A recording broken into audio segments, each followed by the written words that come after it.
তা আল্লাহ পাক বলতেছেন যে ওয়ামান কানা ফি হাযি আমা, যে দুনিয়াতে যে ব্যক্তি অন্ধ ছিল, অর্থাৎ দুনিয়াতে ইমাম চিনে নাই, ইমামের দরবারে যায় নাই, ইমামের দামান ধরে নাই, আল্লাহ পাক সেটার বর্ণনা দিয়ে বলতেছেন যে ব্যক্তি দুনিয়াতে অন্ধ ছিল, ইমামের দরবারে যায় নাই, ইমামের দরবারে যায় নাই, ইমামকে ধরে নাই, তার বর্ণনা আল্লাহ পাক দিয়ে বলতেছেন যে ফাহুয়া ফিল আখিরাতি আমা, দুনিয়াতেও যেমন অন্ধ ছিল, আখিরাতে ওই ব্যক্তি অন্ধই থাকবে।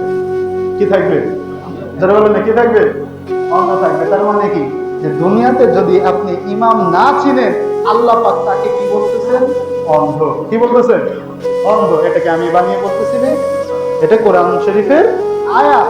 আল্লাহ পাক স্পষ্ট বলে দিচ্ছেন যে দুনিয়াতে তুমি যেমন কানা ছিলে, অন্ধ ছিলে, হাসরের ময়দানেও ঠিক তুমি অনুরূপ ভাবে ঘুরবে। তোমার যদি একজন মুর্শিদ না থাকে, তোমার যদি একজন পথ প্রদর্শক না থাকে, তোমার সঠিক গন্তব্য পাওয়াটা খুবই মুশকিল, খুবই মুশকিল।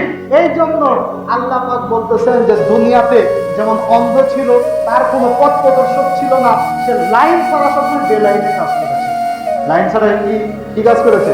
বেলাইনে কাজ করেছে। এই জন্য তুমি যেমন দুনিয়াতে অন্ধ ছিলে, দেখতে পাও নাই, চিনতে পারো নাই, আল্লাহ পাক বলতেছে যে হাসরের ময়দানে একদম ওইভাবেই উঠবে, তুমিও হাসরের ময়দানের কোনো কিছু বুঝতে পারবে না।